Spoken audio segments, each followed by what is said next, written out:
বাক্সাৰ দীঘলডঙাৰ দৰিদ্ৰ দুই ভাতৃৰ সাফল্য কৰুণ গাথালৈ উচ্চতৰ মাধ্যমিক পৰীক্ষাত শিক্ষাৰ্থীৰে উত্তীৰ্ণ সদ্য ঘোষিত উচ্চতৰ মাধ্যমিক চূড়ান্ত পৰীক্ষাত কলা শাখাত শিক্ষাৰ্থীৰে উত্তীৰ্ণ হয় বাক্সাৰ দুই ভাতৃ দীঘলডঙা বি ব্লক দিন হাজিৰা কৰা মন বাহাদুৰ চেত্ৰীৰ দুই পুত্ৰ ৰুদ্ৰ চেত্ৰী আৰু অজয় চেত্ৰীয়ে কলা শাখাত আটাইকেইটা বিষয়ত লেটাৰ নম্বৰ লৈ শিক্ষাৰ্থীৰে উত্তীৰ্ণ হোৱাত আনন্দৰ বন্যা বয় সমগ্ৰ দীঘলডঙা অঞ্চলত সৰু পুত্ৰ অজয় চেত্ৰীৰ জন্মৰ লগে লগে মাতৃৰ বিয়োগ হোৱাত বুঢ়ীমাকে লালন পালন কৰি ডাঙৰ দীঘল কৰিছিল দুই নাতি ল'ৰাক বুঢ়ীমাক গৰাকীয়ে পৰীক্ষাৰ দুমাহ আগতে ঢুকুৱাত ঘৰৰ সকলো কাম কৰি পঢ়া শুনা কৰিছিল দুই পুত্ৰই অতি গৰীব পৰিয়ালৰ দিন হাজিৰা কৰা মন বাহাদুৰ চেত্ৰীৰ পুত্ৰ ৰুদ্ৰ চেত্ৰীয়ে আটাইকেইটা বিষয়ত লেটাৰ সহ 90.2% নম্বৰ লাভ কৰে তেওঁ ভৱিষ্যতে এগৰাকী শিক্ষক হোৱাৰ সপোন আছে বুলি মন্তব্য কৰে আনহাতে সৰু পুত্ৰ অজয় চেত্ৰীয়ে 4টা বিষয়ত লেটাৰ সহ 84% নম্বৰ লৈ উত্তীৰ্ণ হয় ভৱিষ্যতে ইউপিএসসি পৰীক্ষা দি এগৰাকী প্ৰশাসনিক বিষয়া হোৱাৰ সপোন আছে অজয় চেত্ৰীৰ বাক্সা জিলাৰ ভাৰত ভূটান সীমান্তৰ দীঘলডঙা বি ব্লকৰ দুই ভাতৃ ৰুদ্ৰ আৰু অজয় চেত্ৰীৰ সাফল্যত উৎফুল্লিত হৈ পৰিছে পিতৃ মন বাহাদুৰ চেত্ৰীৰ লগতে ওচৰ চুবুৰীয়াই মোৰ নাম শ্ৰী চেত্ৰী মোৰ দাদাৰ নাম হৈছে শ্ৰী ৰুদ্ৰ চেত্ৰী এই যি পৰীক্ষা আজি ঘোষণা কৰিলে আপুনি দুয়ো কিমান পাৰ্চেণ্ট পাইছে মই 84 পাইছোঁ আৰু দাদাই 90.2 পাইছে কেনেকৈ পঢ়িছিলা তোমালোক পঢ়াটো অলপ কষ্ট হৈছিল আমি 6 ঘণ্টা বা 4 ঘণ্টাকৈ পঢ়িছিলোঁ সেই সময়ত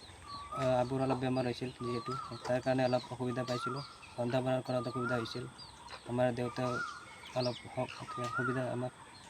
কৰিছিল তোমালোকে নিজে ৰান্ধি খাইছিলা নিজে ৰান্ধি খাইছিলোঁ দেউতাকে ৰান্ধিছিল মাজে সময়ে তাৰ পাছতো তোমালোকে পঢ়িছিলা তেনেকৈ তাৰ পাছতো পঢ়িছোঁ টাইম ওলাই দেউতাই কি কৰে দেউতাই দিন হাজিৰা কৰে এনে কেতিয়াবা ভৱিষ্যতে কি পৰিকল্পনা ভৱিষ্যত IPS অফিচাৰ হ'বলৈ ইচ্ছা কৰিছোঁ নমস্কাৰ মোৰ নাম শ্ৰী ৰুদ্ৰ চেত্ৰী কিমান পাৰ্চেণ্ট পাইছে মই 90.2% পাইছোঁ ভৱিষ্যতৰ লক্ষ্য কি আছে ভৱিষ্যতত মই এজন সুদক্ষ টিচাৰ হ'ব ইচ্ছা আছে দেউতাই কেনেদৰে সহায় কৰিছিল মা নোহোৱা ঘৰখনত দেউতাই যিমান পাৰে সহায় কৰিছে আৰু ৰন্ধা বঢ়া কৰিছে আমাৰ কাৰণে যিখিনি পাৰে সেইখিনি কৰিছে আৰু মা কেতিয়া ঢুকাইছিল মই 2 বছৰ আছিলোঁ মানে আৰু আইতা অলপ আগতে আমাৰ এক্সামৰ টাইমতে তেনেকৈ তোমালোকে পঢ়িছিলা হয় পঢ়া টেবুল পাতি আছে নে নাই পঢ়া টেবুল আছে এটা কেতিয়াবা বিচনাতে পঢ়িছিলোঁ আৰু কাৰেণ্ট কেতিয়াবা অসুবিধা হয় আৰু ৰিজাল্টত আমি গাঁওবাসী অতিকৈ উৎফুল্লিত আমি আশা কৰিছিলোঁ যে নিশ্চিতভাৱে ভাল ৰিজাল্ট হ'ব এই আমাৰ আশা আছিল কিন্তু এইবাৰ যিটো আমি আশা কৰাতকৈ আমাৰ এটা তেখেতৰ ঘৰত বিজুতি ঘটিছিল আইতাক ঠিক পৰীক্ষাৰ আগে আগে ঢুকাইছিল তাৰ কাৰণে আমাৰ গাঁওবাসীৰো কিছু